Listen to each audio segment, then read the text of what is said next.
Everything's on fire. Everything's on fire. Everything's on fire. Happy Monday, YouTube, Facebook, all of our heat seekers out there in the world. Welcome back. We missed you guys. We took a week away and enjoyed the holidays. Hopefully you had a safe America week and everything went well where you are. Tonight we're going to have an exciting show full of guys that you could target for trades. But before we get into all of that, my main man, my partner in crime, my IDP cohort, Kraig Reed, how are you tonight, my friend? Doing just fine. Nothing crazy one way or the other. Weather wasn't anything too bad. It wasn't really heat, but it rained a little bit. But we got outside and hopefully burned energy off so the kids are trying to get to sleep soon anyway. We'll see what they're doing by the time we're done here. But overall, just a fine night. And you have all 10 digits? You didn't blow any off JPP style for the holidays? No, we only did sparklers. So we were good on that. What about Keep you? Them safe. Yeah, no, we actually, the funniest thing is we actually did none of that. Like, we didn't do any fireworks this year. We didn't go to any fireworks. You know, the Friday before the 4th, we went up to Michigan and made some impromptu big purchases, and then the weekend we relaxed and I cleaned up the garage and set it up for our gym. Like, we kind of built an in the garage gym because our gym can't fit our garage doesn't fit our vehicles, and it was a pretty chill weekend. Like, we kind of kept to ourselves. Like, we're, you know, obviously everybody in Roto Heat knows that I'm a bit of an extrovert, so I'm very outgoing, but we shut it down for the weekend. Like, 4th of July weekend, we did nothing. We had we had some of the Weiss family over and we cooked out on the grill, but other than that, it was super quiet. And even last week, we took the week off from all of our Roto Heat shows, and like, I took that time to be down, read some extra books, spent some extra time by myself. Like, I kind of checked out as best I could. So it was nice. It was needed. It was relaxing.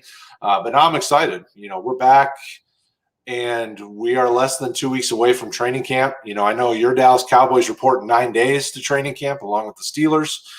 So we're getting close to crunch time. It's going to be the season before we know it. Yeah, it's going to be a nice kick up of redraft leagues. You'll start to see to pop up all over the place, and it'll be Fast and Furious. Maybe not Fast and Furious 9, but it'll be getting there. So I haven't watched it, but I've been told not to waste my money at the movies. So I guess I'll be waiting till it comes on a streaming service. But I don't know. I haven't seen it either. I can neither confirm nor deny your allegations or anybody else's allegations, and I'll just wait until it comes out for me to see on my own. Sounds good. Okay, so news and notes. We've got a little offensive, we got a little defensive, we got a little bit of news and notes to talk about tonight. Probably the most fantasy relevant from the IDP side of things is the guy who's been up and down in IDP over the years. Chiefs defensive end Frank Clark has been charged with felony possession of a legal firearm, facing up to 3 years in jail. You're the resident Roto Heat lawyer. What do you make of all this? What do you think? I should say is the chances that we see fantasy relevance from Mr. Frank Clark in the foreseeable future? So I'm not giving out any sort of legal advice. I have to put that out there as a disclaimer because people like to take it in sort of other way that they can. I was never – he was fantasy relevant, you know, each of the past, 5-6 years. I think he probably will be fantasy relevant when he's on the field again. Usually the NFL doesn't. If the team isn't doing anything, the NFL itself generally doesn't do a whole lot in terms of not letting you be on the field until things have played out. Who knows how long this will take to play out. But I would call this very cautiously something minor because no one was actually hurt involved in what was going on here. You know, it's illegal possession of firearms, I think is what it is. I think they have a track record of looking the other way, more so on things like this when it doesn't involve someone being hurt. And you could even argue when it does involve someone being hurt, they like to try to sweep these things under the rug when they can. And I get that keeps getting harder. So I don't think he's going to miss a huge amount of time now. He does sort of have this, prior history, if you want to call it, of having issues. So maybe that will play into it where they come down harder on him. But I really just because of that stuff, and he was inconsistent for me as an edge guy. He never. I think there was one season where he got. I guess he had 2 seasons of double-digit sacks, both of those with Seattle.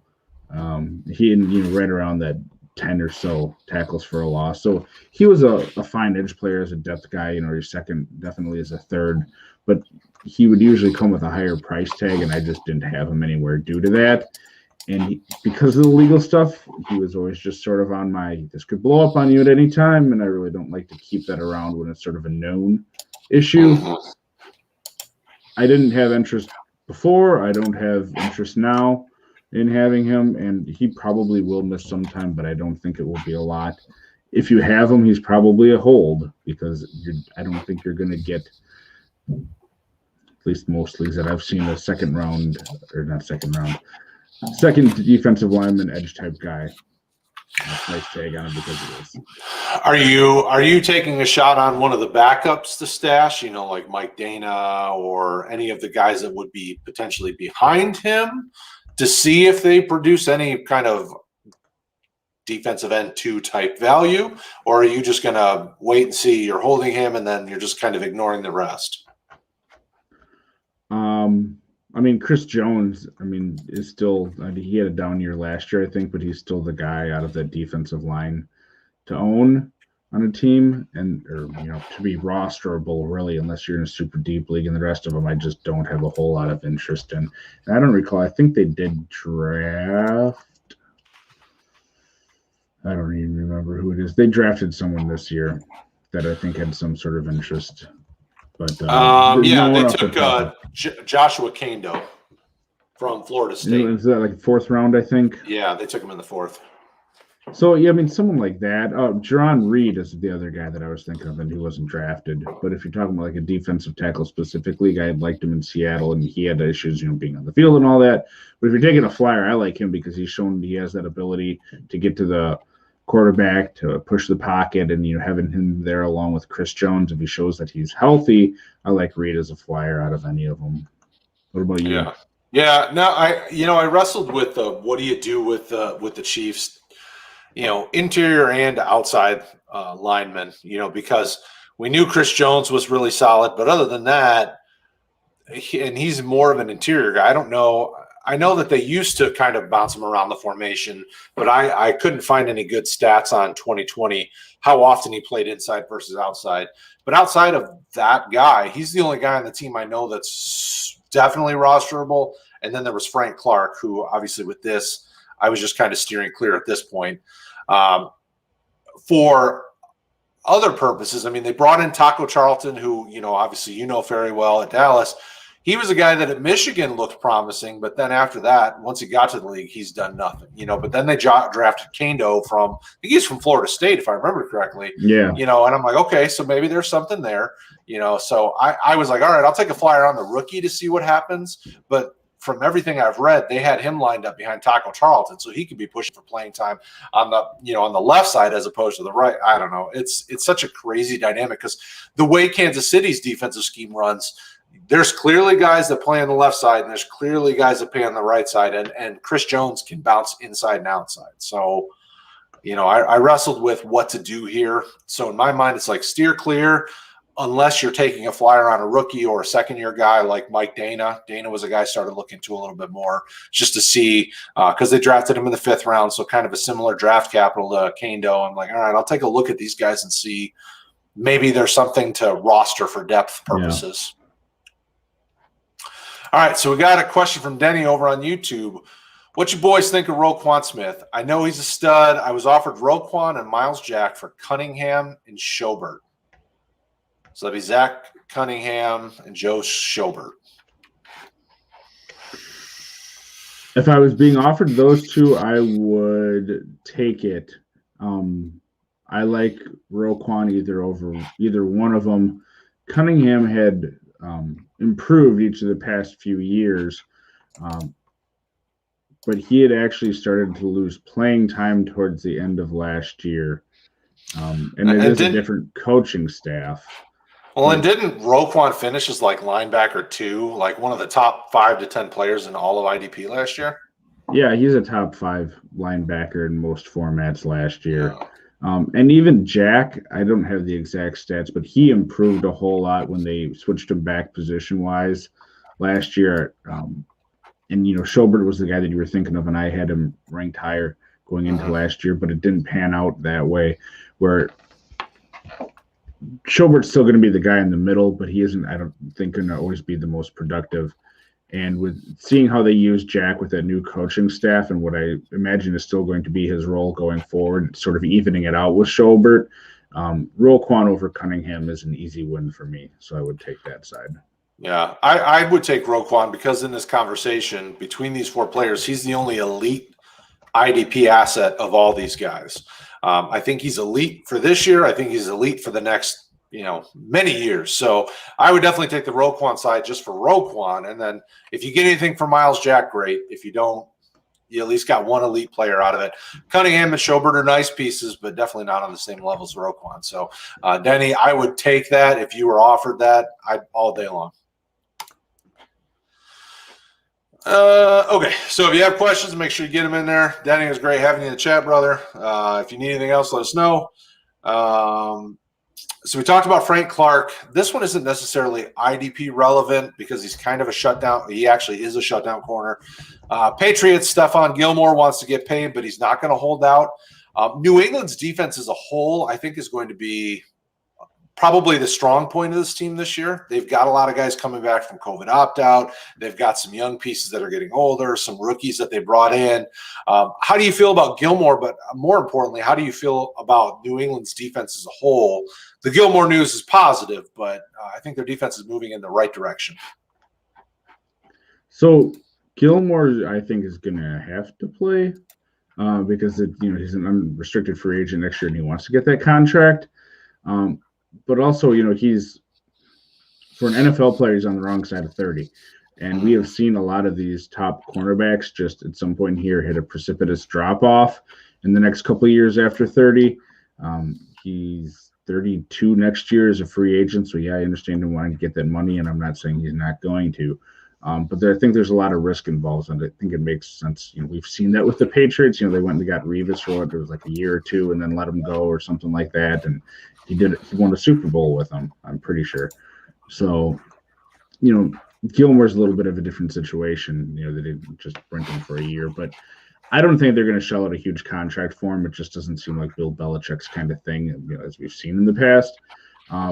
But it is positive for the rest of the group around him in that secondary. And then, of course, those sort of coverage sack potentials for their pass rushers, the bevy of guys that they brought in.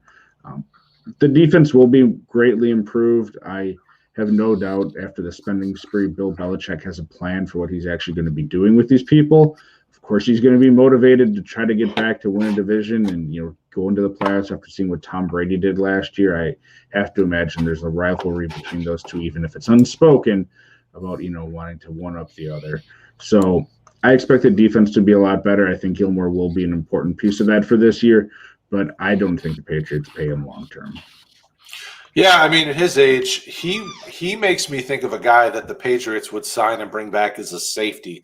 Like, that's kind of the move that the Patriots would do. Those older corners, they love to try him out as safety because their intelligence, especially guys like him and Revis and some of these more high-end corners that age out of being able to run with the wideouts, where they have good vision of the field and can do some things. They kind of move them into the secondary as more of a corner.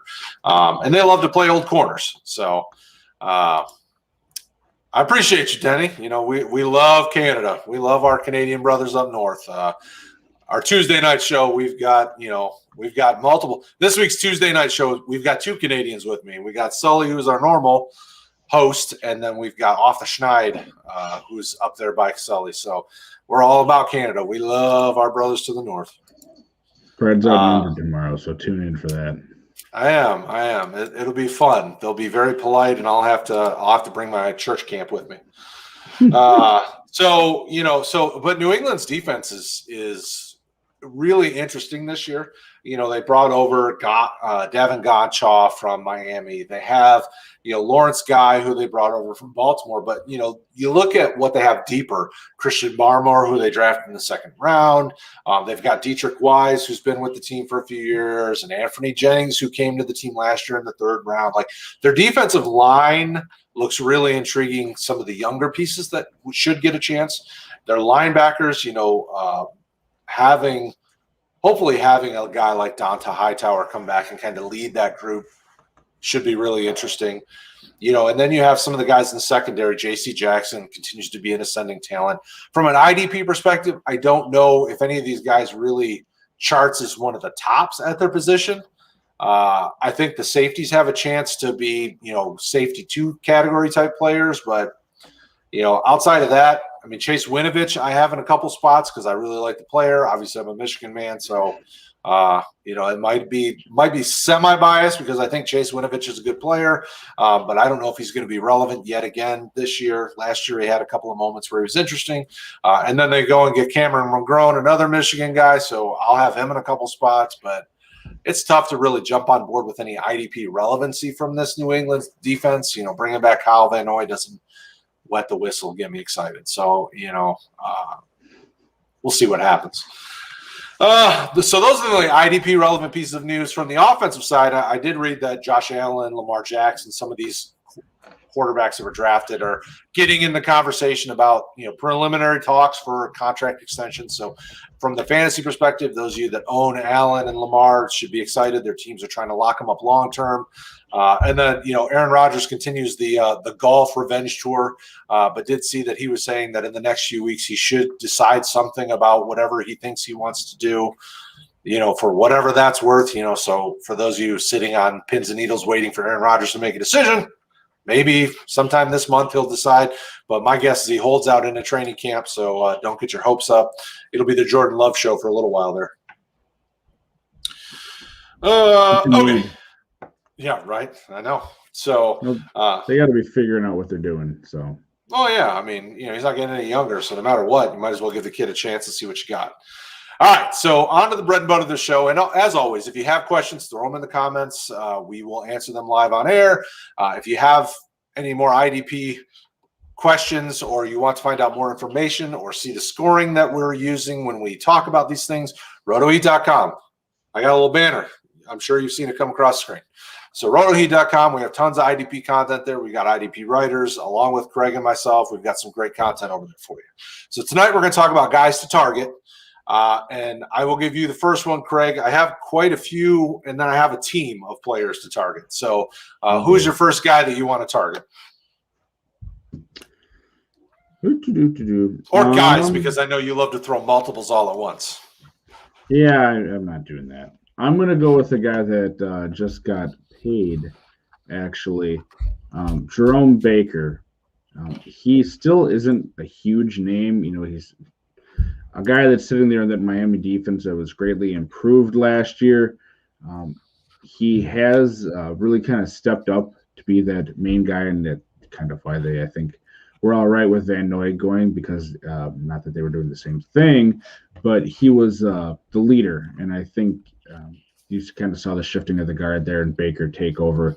They did get Benardrick McKinney, but he's nothing exciting for me, even in terms of fantasy, but on the field value, he isn't the same thing as Baker. Baker's interesting because he was from the prior regime that they kept over, and then they re-signed here to a nice big deal. And his stats have been improving each year. And last year it went slightly down, but he had been not starting as much either.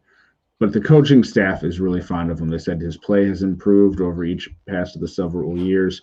And it's sort of a new versus old mentality with people and what they feel they have in Jerome Baker from a fantasy perspective, because a lot of the old traditional run support stats and things like that, he does not grade out well. But if you're looking at sort of the new wave, like baseball went through, there's these all next-gen stats for football coming out and everything. And he was a top 5 linebacker in coverage last year in the NFL. And we all know that that's the big thing. People are going to sort of more of these college spread offenses. You have to have more people out there. Sometimes you have a safety as a linebacker to be able to compensate for some of that. And he's a guy that's able to stay on the field the whole time. He's still going to get you tackles. It's not like his huge thing. He did improve greatly getting to the quarterback last year, and with even more support in the form of hopefully Jalen Phillips. It won't just be him looked upon for that. So the team is investing in him. He still isn't a guy that is widely seen as a top guy, but I could see him getting there with being over 100 tackles each of the past 2 years. He's got the full confidence of the coaching staff, playing time going up.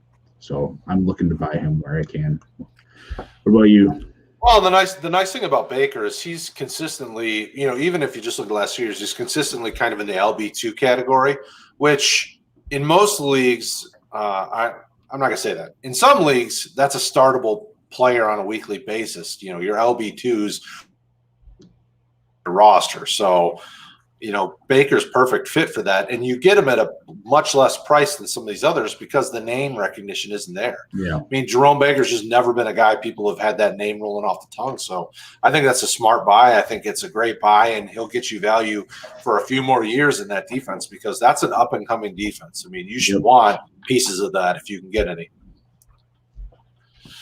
Who's your first here? What's that? Who's your first here? So I'm going to go with my entire team of players, and I'm not necessarily saying the entire team of defense, but the New York Giants, like the guys on that defense are so underappreciated. Leonard Williams, who we talked just briefly about before, Dexter Lawrence on the interior side of things, Ryan Anderson coming over from Washington, B.J. Hill, who's a guy who plays D tackle, sometimes on the DN, Blake Martinez at the linebacker position, Azeez Ojulari, a rookie that they drafted, Jabril Peppers, Ryan Logan. I mean, there's so many IDP relevant pieces that any of the trades that I look through. So prepping for the show, I look through trades that I offered, trades that were countered to me, trades that I made. And any time that a Giants player was involved, most of the time the owner was kind of throwing him in as a piece to throw in to finish a deal. And I'm buying, especially guys like Jabril Peppers all day long. Some of these other pieces are a little more league-centric, so depending on if you have to start interior linemen, if you have to, depending on how deep your rosters are, things like that. But so I put an asterisk with I'm buying the entire defense. I'm just saying that this is a really up-and-coming defense, and they've done a really good job building it. And I think Patrick Graham is a name that people need to get used to on the defensive side because he does a really good job with that defense when I wasn't really sure what to make of it when Joe Judge took over. I didn't know what that was going to look like coming from New England, but he's done the opposite of what Patricia did with my Lions. He made this defense good, and it shows some multiple fronts. So, I mean, sometimes you see a little bit of different things to it, but I'm excited about the Giants defense more so than the offense, quite honestly. What's your take on the Giants? So outside of sort of the bigger names that you mentioned out there, there's a lot that I kind of need to see before I'm going to go investing in a guy on this team where I'm just sort of not really sure what's going on. So, the guys that we're talking about here up front, Blake Martinez clearly is, just based on volume and not having a whole lot else there, he's a top 10 linebacker year in and year out, it feels like. Leonard Williams, I had talked about prior to last year, and I had been talking about him, invested in him in a few leagues myself. Stats showed that he was always good at getting pressure. It was converting that to stats, whether they're tackles for a loss, sacks, things like that. And the coaching staff was talking up like, hey, we think he's figured it out here. We're really happy with him. Well, he showed last year, finally, that talent that made him, I think he was a top 5 or easily he was a top 10 pick. I don't remember exactly where he was drafted by the Jets, but it was the Jets, so it was pretty high. Yeah. Before he went to the Giants. And, he's sort of the guy there at that level. The secondary, I guess my thing is there's just a lot of guys that look good on paper, but when you throw them all together, it's sort of like the Browns or this year, but the Bengals in prior years where they had 3 of those safeties and you kind of needed to see how it played out. Is Peppers going to sort of be the de facto second linebacker behind Martinez, a guy playing closer. But at the same time, they drafted McKinney. They had said they had Logan Ryan, who had played safety for him, but then also played sort of like that cornerback position. There's a lot I'd like to see just sort of play out and hopefully here before a camp. But I think if there is a guy that you're sure on, like, in your own mind that you want to invest in, you could use some of that uncertainty to an owner like myself. If I had one of those guys that, really isn't sure what to make of it, if you could get a guy at a little bit of a discount because you believe in him more than the next guy, there's nothing wrong with that. And that's sort of why we play the game. Go out, find your guy, hang your hat on him, and hopefully you get him. But the linebackers just don't excite me. It was just a turnstile of different guys last year, in part due to injury, in part just because there's some ineffective play outside of Martinez, and we kind of need to see which one of those is going to step up and be the next guy. So there are some pieces that I like in there, and if you really believe in them, hey, go get them. But outside of the sort of known names, I'm not really investing a whole lot. And even someone like, Peppers, what are they going to do with him? He's a free agent after this year. Throw a lot to go get him, and then he goes to another just bad situation or something. So there you go. All right, who's next for you? I'm going to go with a guy that I think you can probably get super cheap, but is supposed to be a starter for him this year. And it's going to be in a division that is up and coming with, I think, being a lot more high scoring than we're used to, which could be good for defenses being on the field to go against that. Alex Highsmith really isn't a name that we've talked a whole lot about, but he is the guy sort of set to replace Bud Dupree, opposite of TJ Watt in the Steelers defense. There's a lot of other bigger names around him, even on the defensive line. Cameron Hayward, Stephen Tuitt, or Stephon Tuitt, sorry. TJ Watt, Devin Bush is coming back. So even in the linebacker core, there's other guys there. Highsmith, I think he was a third-round pick by the Steelers. They were really high on him going into this year. He's shown the ability, even in limited time, to get to the quarterback when he was trying to replace some of that last year. So I don't know if he's going to step into that same sort of role that Dupree had completely. But we saw Dupree get paid in large part because, he was the guy not being focused on out of that defense. And I think Highsmith has a really good chance, and it looks like they're looking to him to fill that role. So again, maybe not, maybe he's more of a sleeper trade target or something, but even if you're in these deeper leagues, he's not a guy that most of these people know really well and are going to be dead set on holding on to, so you might get lucky and be able to get him thrown in a trade. But I really like what he's shown and the opportunities there, so he's a buy for me. Well, and he's a guy that coming out people were hyped up on, but then he went to Pittsburgh where they tend to be a bit of a linebacker factory and was buried on the depth chart. So now it's had time for his name to cool off a little bit and people not really talk about him much. So, I mean, that's a perfect opportunity to swoop in and jump on a guy like that. Okay, so next up for me is I'm going to say the Jets linebacking core. Most notably CJ Mosley, because he's coming back from, being off for a year. And basically 2 years. But if you can get whoever the guy is that's going to hit in a Robert Saleh linebacking group, I mean, you're going to get some really nice production. Think about the other linebackers he's been working with recently, with the Fred Warners of the world. Now, obviously CJ Mosley's a little up there. He's a little bit older. I mean, he's still got plenty of tread left on the tires, having a couple years off. But if he can come back and be what he was or close to it, and if not, the next guy up for me in my mind then would be Jared Davis, although that would not be the guy I would be aiming at because he burned me in Detroit. I love the athleticism, but he unfortunately needs to slow down. The athletic ability, he overruns too many plays. But either one of those two guys in the Jets linebacking group with Robert Saleh-led defense, I don't know much about Jeff Ulbrich other than Jeff Ulbrich, the player, because he used to be a former 49ers player, if I remember correctly.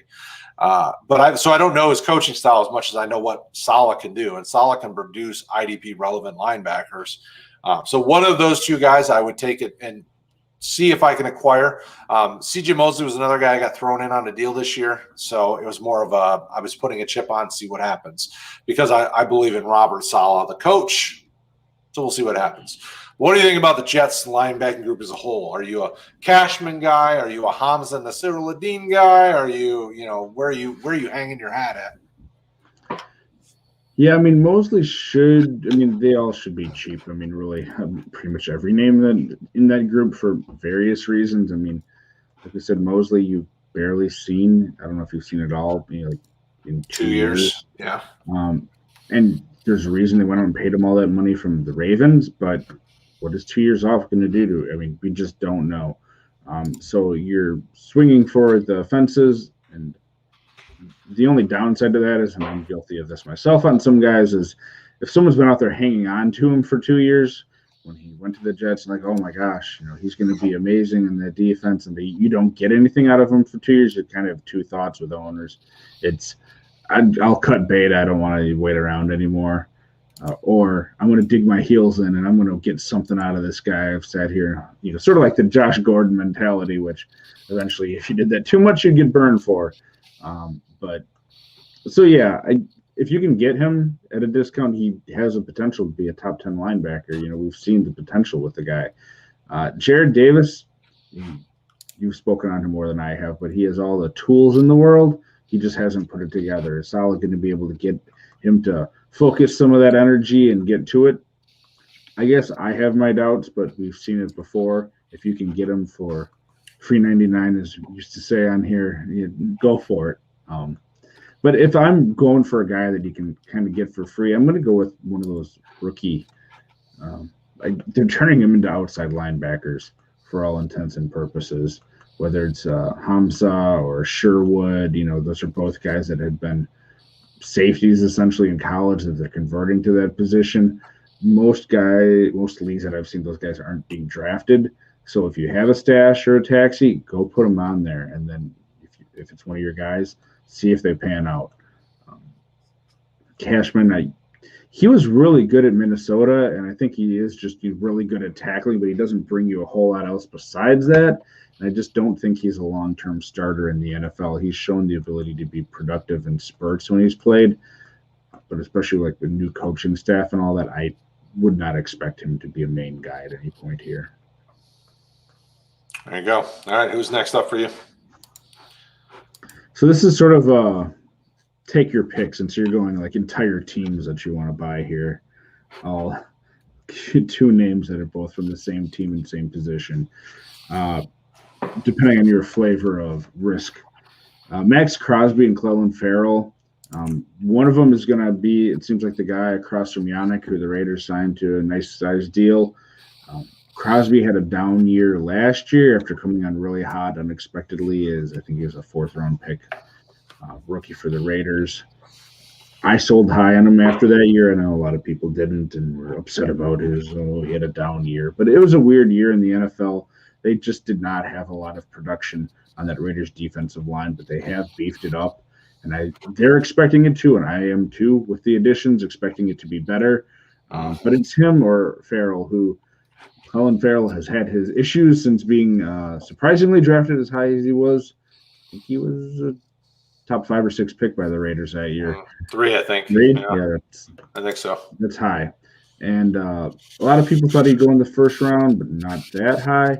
He clearly hasn't lived up to it. But towards the end of last year, he sort of got benched at one point and then told to get his stuff together or leave, essentially. And he started showing flashes of what they drafted him to be.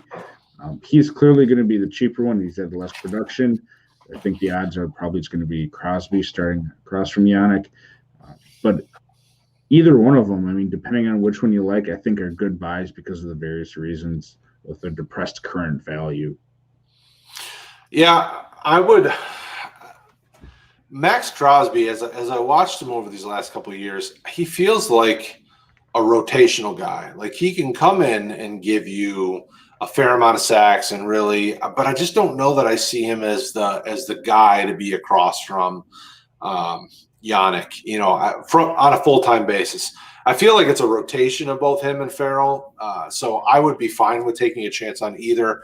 I think Farrell has more athletic upside, but I think Max has more drive and determination. It's like if you could marry the two together and just make one defensive end, like you would have an elite defensive end, but individually it's pick your poison. So I would probably, if you want the higher ceiling potential guy, I would go after Farrell. If you want the consistent production potentially type guy, then I will go after Crosby. But I do like that. I mean, Yannick is going to make both of those guys better because teams are going to focus more on Yannick because they've seen what Yannick can do.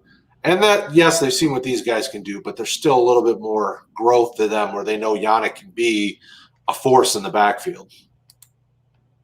Yeah, and, Crosby, he came out that way. It's sort of what he was billed at his college is just that, and we've talked about these guys a lot, or I know I have on prior shows. He is a very high energy, hard-working guy who's going to bust his butt to make up for the talent deficit that someone else may have over him, whether it's a guy that he is facing for playing time or a guy he's facing across from him on the line, which I think makes him productive. That can only take you so far, like we saw last year when teams are starting to focus on you if there isn't someone across from you. So if he does end up being the starter, I think there's a real chance he could return to similar to year one production. But again, like you said, to my point, I don't know which one it's going to be. I think they both have their positive views to look at. But again, it's the Raiders, and they could just completely be another dumpster fire and get nothing out of it. So they did, draft safeties back to back, and now one of them's a linebacker. So who knows? Anything's possible with the Raiders. They did make some interesting moves along the defensive line. I think bringing in Solomon Thomas from the 49ers is smart. And nowadays, with as fast as that division is and how much those guys are going to be on the field facing, the speed of Mahomes or Justin Herbert, all of that division, you need to have good depth so you can rotate guys in and out to be able to handle just the speed that they're going to have to deal with and the amount of, just go. So nowadays you're smarter if you have 3 deep and multiple line positions, so I don't hate putting a chip on any of those guys because they could be the guy. Yeah, and I mean, it was so in 19, Crosby was a fourth, Farrell was the first. Carl Nassib, who's another just nice rotation guy to be in there for snaps, who had a cup of tea with Tampa and did all right. And then they drafted Malcolm Kuntz in the third, so they clearly are doing that and trying to follow that blueprint that they saw last year of if you want to get to Mahomes, you need to be attack with those guys. Now, these guys are not nearly as good as Tampa Bay did in what they did, and Kansas City clearly saw that too and decided to upgrade their offensive line, which, even with Kyle Long getting hurt again, I think they're going to be a severely improved offensive line. So I don't expect it to be like that, but they're at least paying attention to how you go about beating a team like the Chiefs. And to your point, they're at least, seemingly 3 deep at each of the defensive end positions. And then they do have a lot of athleticism at linebacker if they can figure it out. So there's a high chance, even if the team does poorly, that you could find good IDP value. Maybe I'd have a hard time right now outside of Yannick probably saying you have a number 1 at their position. Abram maybe if he's healthy. And they don't have a whole lot at linebacker. Again, if that's the way it pans out and he's playing closer to the line, you can see him as a top 10 or 12 safety, but you're probably looking at second, third level of depth for your team. And it's important. I mean, you got to keep an eye out, and especially with adding an extra game this year, depth is going to be critical. Injuries happen all the time. So it's smart to have, kind of a short list of depth pieces. Okay, so next up for me, I'm going to keep going with this mantra of a whole bunch of guys because I'm doing Kraig this week. I'm seemingly looking at acquiring as many of last year's guys, so the second-year guys as I can. So far this offseason, I've traded for Patrick Queen, I've traded for Kenneth Murray, I've traded for Ashton Davis. Like, I keep adding a lot of these pieces that came up in last year's draft because I liked – not only did I like what I see, but there was some production, there's some value. With Ashton Davis, again, it's getting pieces of a Robert Saleh defense. We liked Ashton Davis coming out last year. I really like him even more now. Murray and Queen both showed glimpses, had some nice spots last year, but I think Murray with the Chargers is going to have a banger of a season. Like, he really can step it up to the next level. Patrick Queen with the Ravens. I'm just trying to acquire 2020 talent or 2020 NFL draft talent on the IDP side because there's just so many guys that I like. Like, when I was looking through and preparing for tonight, compiling all the trades that I was doing, it was targeting a lot of guys that are second-year pros. And I can't say that I got them at a super low price. I mean, the Kenneth Murray trade was in our position list with Colin, and I got him for a cheap price. I think it was like a fourth, a fifth, a future fourth. I mean, it was like late-round picks. So that one I feel like I got a good deal on. Maybe that was Patrick Queen. I don't remember which. Was it Queen? Yeah. So Queen I got for super fair price. Murray, I don't remember what the trade is now off the top of my head. Ashton Davis was a throw-in on a deal because he didn't really produce, and who knows what to make of New York. So I try to play that up with in the trade negotiations. Like, hey, new coach. A lot of these guys came from a previous regime. I'm taking a chance here just as much as you are. You salesman up the pitch a little bit, but I like Ashton Davis's talent. And like your guy, Kyle Duggar, he would be a guy I would target as well, although I didn't see any trades that went through with him. So, second-year guys I'm really looking to take a shot at this year as well. Yeah, both of the safeties you mentioned, Duggar and Davis, you can probably get potentially a little cheaper than what you would have in drafts last year because of just how last year went with Duggar, especially not really getting much playing time except towards the end of the year and just complete uncertainty. I mean, it's really Bill Belichick's mantra with whether it's running backs or wide receivers or an entire defense. You never know who's getting the playing time and for how long, one game to the next. He just loves to keep everyone confused, is what I truly believe. But Duggar has a really nice talent with that good draft capital and position where, by and large, that secondary is getting older.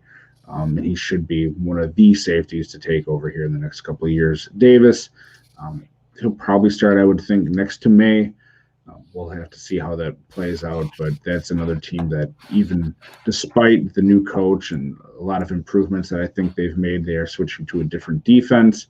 They're mainly going to be more of a 4-3 here base. It looks like the way they're setting that up, what Saleh had ran in San Francisco. So it's going to be a learning curve with that. We're going to have to see how he plays the safeties. But Davis had some nice flashes last year. Murray, I wasn't as high on last year, and I'm still not this year. I mean, there's a lot of reasons we could make up for why he didn't have a good year last year. If you believe in him, this is a great buy low opportunity, so I will agree with you on that. I just didn't see anything that impressed me last year out of him, and I have concerns that we're going to have to see how he fits into this defense and if they're going to be done playing games with this new coach with linebacker roulette. There's other guys there that have shown flashes, Tranquil, Kazir White. And I also sort of have concerns that their defensive line just isn't going to be as good. Which, we know that affects linebackers' play. So out of the ones that you mentioned, Murray, I was the lowest on probably, outside of Davis, who we hadn't talked about a whole lot last year until closer to the season. But yeah, Queen, if you can get him for a price like you did, certainly I'm in favor of that. I really like him in that defense. I like the speed that he plays with, and he showed a lot as a rookie. Absolutely. Okay, so, and don't forget, folks, questions in the chat. We'll get to them on air. We'll make sure we get you taken care of. If you have questions after the fact and you're watching us after the fact, thank you for watching. Post your questions. We see them. We react to them. Don't forget, if you're enjoying what you're seeing here, tell YouTube you are by liking, subscribing, doing the notification icon. We live stream right now just Mondays and Tuesdays, but once we get to the season, we're going to be live streaming basically every day we'll have a redraft stream, we'll have a DFS stream. We have lots of things that happen during the year that don't always happen in the off season, so make sure you stick with us. Kraig, who is your next player or players that you're interested in trying to acquire? So I'm going to go out on a limb that I usually don't. So the whole injury-prone thing, I think, by and large, has been relatively well debunked if you go through Twitter and you'll look at a lot of people who are actually doctors that talk about this stuff. And there's a lot of reasons you can point to why someone coming off a major injury could have reoccurring, soft tissue injuries the next year, things like that. There's a lot of science behind a lot of the stuff that happens. I do believe, for whatever reason, there are some people that are just snake bitten, whether it's over X period of time with unlucky stuff.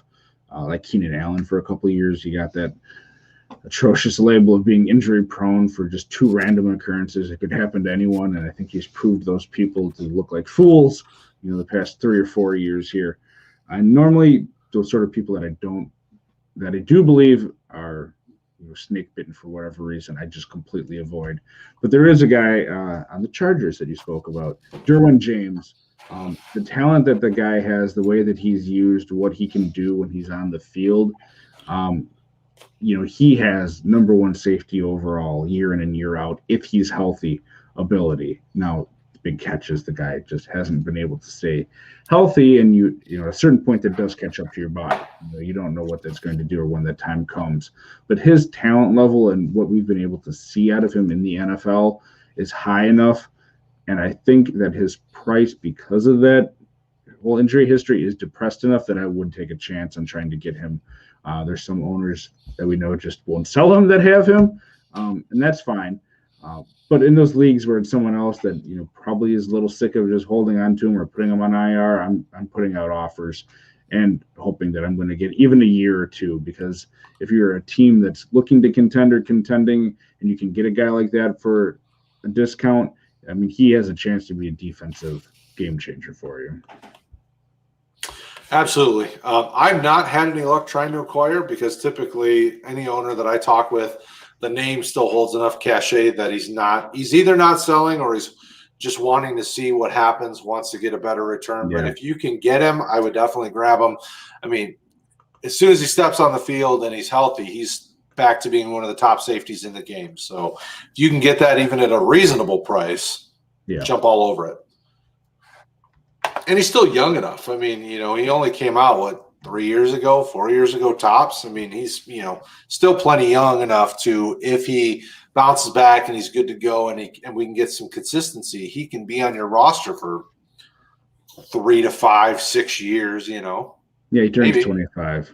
So So plenty of time. Okay, so and in large, that Chargers defense has some really interesting players. Even the guy next to him, Nasir Adderley, I think is an intriguing option. Not a guy that I had on my buy list per se, but a guy to keep an eye on as somebody you might be able to get. If you're looking for cornerback help and you need cornerbacks in your leagues, I wouldn't be afraid to take a shot at Michael Davis. Asante Samuel Jr., I would keep an eye on. He'll probably get targeted if he's on the field, Chris Harris had value in Denver. Chris Harris. I mean, there's plenty of corners that could have some value there for you. It'll be interesting to see, because Staley, came over from LA, the other team in LA, as a defensive guy. And I think he brings an interesting mindset to that defensive room, and I think they have plenty of talent. I mean, like you said, their defensive line is not super deep. I mean, Jerry Tillery is a guy that some people really like. I never really was super excited about him coming out of Notre Dame, but they drafted him in the first round. I mean, obviously we know Bosa's going to Bosa, so if he's on the field, he's going to wreak havoc. Linval Joseph's there, Justin Jones is still there. I mean, they have competent starters along the defensive line. As long as they can hold up and do what their assignments are, then I think that at least helps open up things for your linebackers and your secondary to really, really do some things there and bring some value to your IDP teams. Hopefully, we'll see. But yeah, the linebackers I think are really intriguing. I mean, Tranquil's done some things, White's done some things. They drafted Neiman, the Neiman kid, in like the 5th or 6th round this year, that I think is a guy to keep an eye on, because somebody's got to kind of take that middle linebacker role. Who knows? I think they brought over a guy from the Giants too. Didn't they bring Fackrell over from the Giants? The linebacking group's something to keep an eye on, because somebody's got to do the tackling. Yeah, it's a weird defense where that secondary really seems like it. Again, assuming health, you can't predict injuries, but Right. the secondary would be their strength. Where I just have so many question marks. Like I said, they got Bosa, but the rest of it, I'm not investing anything nearly a pick expecting, or even pick up off the waiver wire expecting it to do anything. It's a hope and a prayer. I mean, Uchenna Nwosu maybe is going to be that guy. I think they're hoping, with the draft capital, and he's shown flashes that he can be that guy opposite Bosa. But doing it over, a couple games is very different from going year long. Well, and with Chris Rump, the kid they drafted out of Duke this year, I mean, new coaching staff's drafting their guys. Yeah. Maybe the leash is short and he gets some game time. Who knows? This year getting a full training camp and getting a little bit more normalcy for these teams will be really interesting to see how some of these young guys pick up the system and jump on board. And, some of these guys could step into prominent roles quickly if the guys ahead of them just don't produce. Because, the Chargers linebacking group has been a question mark for some time now. Yeah, it's been, like I said, it's a turnstile of injuries, uncertainty, coaching staff problems. It was just a mess. And again, like you said, it's a new guy coming over. Hopefully they're going to see that wasn't feasible and stop doing that. But at the same time, we're going to have to see how these camp battles play out to see what those guys are going to be. I mean, they're going to have Murray in there. It's just what else alongside of him is going to be there. And then is that something that's going to produce a viable fantasy starter? And I have my doubts. So, yeah, I'm with you. I have some concerns, and this last one is kind of a dark throw for me, but a guy that I had on my radar last year, but then he went to Atlanta, and I went, oh, that's a weird spot. But a kid they drafted in the 4th round last year named Jalen Hawkins. He was an intriguing prospect in that draft class, and with them moving on for all their starters, Kazee and Keanu Neal, and I mean, their secondary is going to look very different at the safety group this year. He's a guy to keep an eye on. I don't know that I'd go out and buy him per se, because he's probably free. Like, he's probably on waiver wire still, even today. But he's a guy that I would, if you have the roster spot, I would take and sit on. Richie Grant, I expect to be a starter, but outside of him, I don't know I have any guarantees. They've got a guy that played in Detroit for a while, and Daron Harmon, but he's older. And more of a depth guy, never really been the guy when given the opportunity, just hasn't shown it.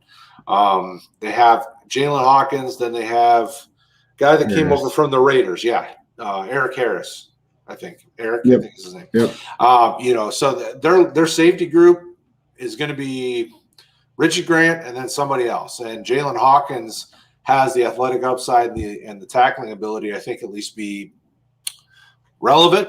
And with what's ahead of them, the secondary is going to be having to get involved quite regularly in getting up into the box and making tackles and doing some of those things. So Hawkins is a guy that I'm at least keeping an eye on. I haven't rostered him, but I've made sure he's available in leagues. Yeah. If I need depth, I'll add him just to see what happens. He's a guy that I have on watch lists too. Like you said, they're going to have to play guys. They might even have to have 3 guys out there semi-regularly, because that defensive line, I mean, outside of Jarrett, there's no one that I have interest in. And I think that's sort of what you saw in teams last year when he started off really hot, and teams like, oh, we have to stop him, and then you're not getting to the quarterback. Fowler's a guy that we've at nauseum stated on this show over the past year that just hasn't put it together outside of like 1 year. He was that high pick for the Jaguars, and it didn't work there for a variety of reasons.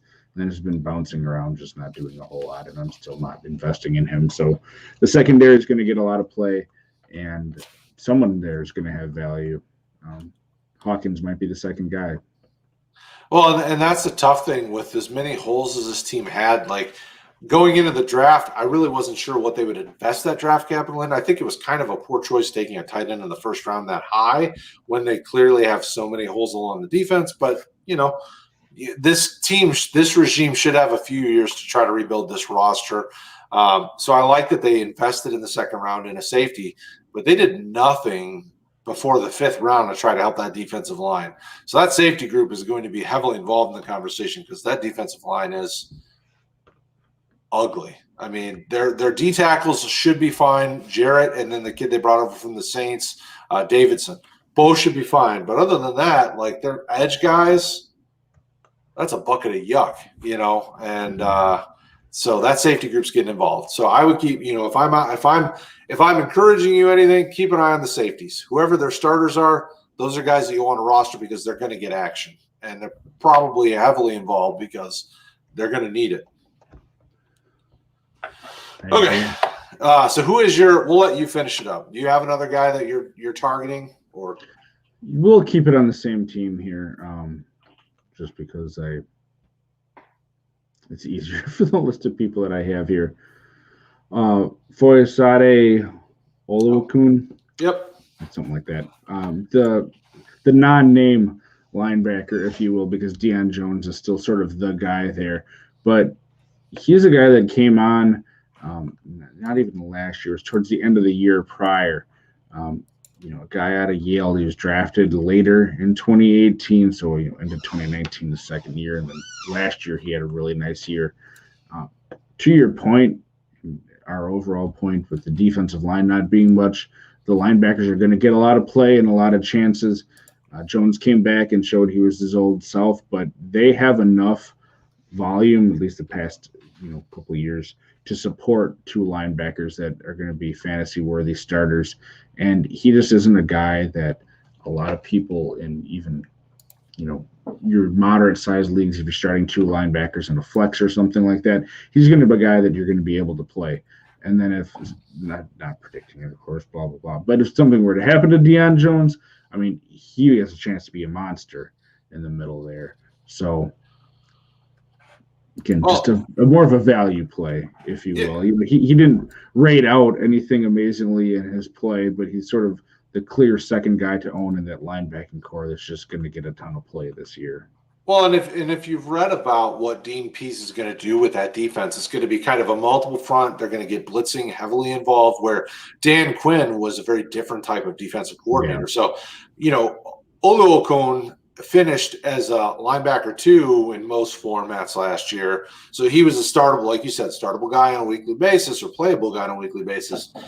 I think that he could have an increased value if he's getting involved in blitzing and doing some of those things, because he's going to get you more, potentially more sacks and do some of those things, because we've already made it clear they don't have guys to pass rush. So they're going to have to find ways to get the pass rush and get after the quarterback somewhere. And in this division, you don't have the fastest, most mobile quarterbacks. Tom Brady, Jameis Winston's got a little more wiggle than Tom Brady, obviously, because Tom Brady ain't going anywhere. And players like that. So it's like, okay, if they can get some pressure from the linebackers, that's huge for IDP. That's huge for their defense. So I absolutely agree. I think it's a great idea to target this linebacking core. And I can't think. Sam Darnold admits that he sees ghosts when he's playing, so that's always good for your linebackers.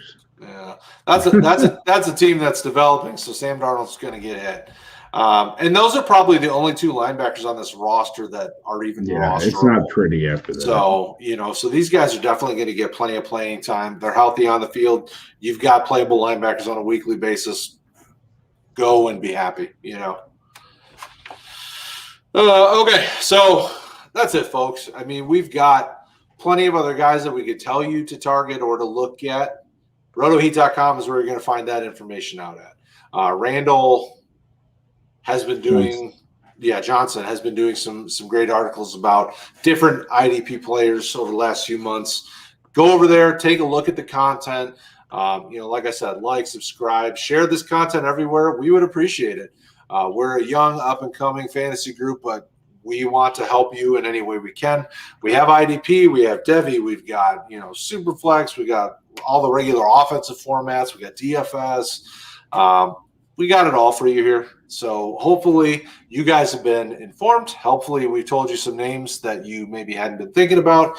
If you have questions, hit us up. You've been seeing our Twitter names here. Kraig is much more Twitter famous than myself, but if you DM me, I will answer. I'm not famous. Kraig will have the check mark here before too long because everybody loves him. So get in those DMs while you can before it becomes too big and too popular to answer DMs. Thank you guys as always. Next week we'll be back talking some more IDP, and we're back the rest of the year. I don't have any planned off shows at this point in time until the regular season's over because we're getting close to training camp. Our Tuesday night show, we've got Off the Schneid coming, and we're going to be talking about kind of a 3-round startup strategy. So that'll be fun. We've got some other big names coming in the next few weeks. And we're going to try to get some guests on the IDP show as well so we can get some other names on here and some other conversations going. As always, take care of yourselves. Kraig, thank you for hanging out with me tonight, my brother. I appreciate you. Always fun. Love you guys. Have a great week. Stay safe. Don't do anything crazy. I think that's all the other things I can think of. Or do if you want. Just be careful. That's Stay safe out there. Bye. See you.